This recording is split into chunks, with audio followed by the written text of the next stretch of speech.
Ito po guys, ang ginagawa sa amin dito ng mga bantay gubat. Ayaw po nila ng kaayusan guys. Itong daanan na to, hawakan po ito kasi maraming tao dito na naliligo sa lugar na to. Ayan po oh, inayos ko po yan, nag-contribute po ako mag-ayos. Ayan, ito po, ito po, pinagtataga nila. Ang mga trabaho dito, binayaran ko po. Binayaran ko po yung mga ano, ayan oh. Ito oh. Pinagtataga nila. Ayan, naglagay po ako ng babala dyan. Ayan, ang sabi ko, lahat kasi yung naliligo dito, binibigyan ko sila ng babala na hindi sila basta-basta. Dahil napakadelikado po yung daanan. May hawakan dapat. Kasi maraming matatanda na naliligo dito. Ito po, inaayos ko po yung paligid ng lugar ko. Ayan. Ito po, nakabakod po yan guys. Yan. Yan. Nakabakod po. Ito po. Tinagpas po nila. Napakalinaw po yung ginawa nila.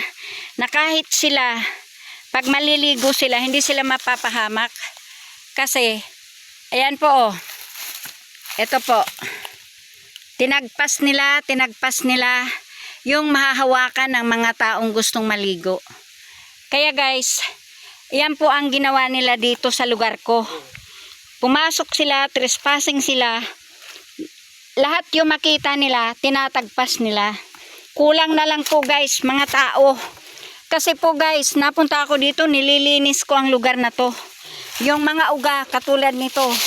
Nililinis ko. Ngayon, katatapos lang ng malakas na hangin, kaya marami na naman dahon. Ito po, pag napunta ako, naliligo o ibang tao, mayroon po silang mahahawakan. Napansin nyo po, yan po, may mahahawakan ang mga tao. Binakod ko din po yan, para walang madisgrasya ng mga tao. Napupunta doon, maliligo. Baka dahil hindi nila alam ang lugar na to, yan, binakuran ko rin po, para depensa sa mga taong pupunta na hindi po sila mahulog sa bangin. Kaya po, napakalungkot po na isang tao na nagmamalasakit sa isang lugar, pagkatapos bigla na lang papasukin ng mga trespassing na mga tao para sirain ang mga proteksyon ng mga tao. Ayan po guys. Yan. Yan po ha, may mga hawakan.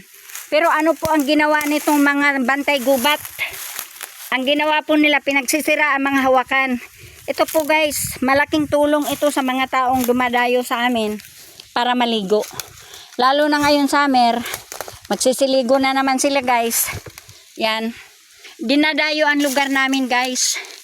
Kaya, ito, dinadayo. Pinagmamalasakitan ko po sila. Kasi, mga tao po tayong totoong tao na hindi po tayo nag-i-interest ng pakinabang sa tao kung hindi nagkakaroon tayo ng proteksyon sa kanila bilang pagtulong. Ayan oh. Ayan po. Binakuran ko po yan. Ngayon, ang ginawa ng mga tao na yan, pinagtatanggal ang mga tali. Ito po oh. Yan. Ito po siya. Pinagtatakbas po nila. Ayan po oh. Ayan po. Yan. Hanggang doon po sa baba. Ganyan ang ginawa nila dito. Yan. Ito po guys ha. Ayan. Yan ang ginawa nila. Yung para sa ikabubuti ng mga tao, ang ginagawa nila, sinisira. Ayan oh. Nakabakod yan po. Yan po, pinagsisira nila ang bakod. Sino po ba ang natutuwa na mahulog yung mga tao dyan sa bangin?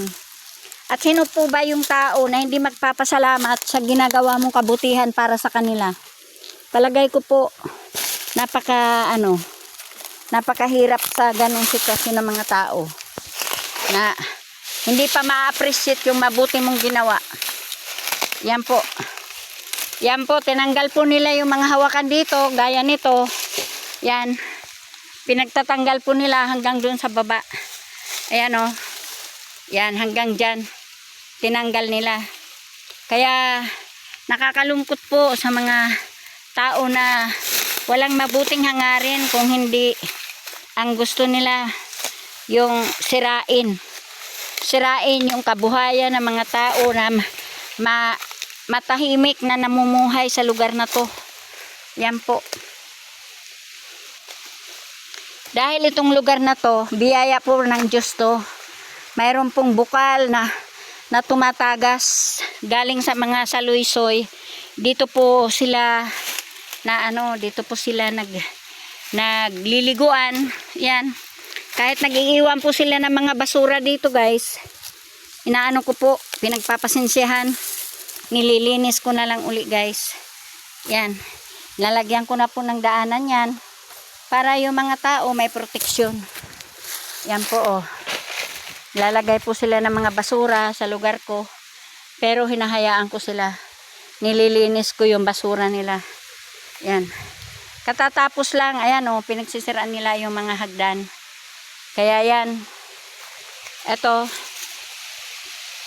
po yung paliguan na kanilang dati pa pong kalikasan yan. Yan po.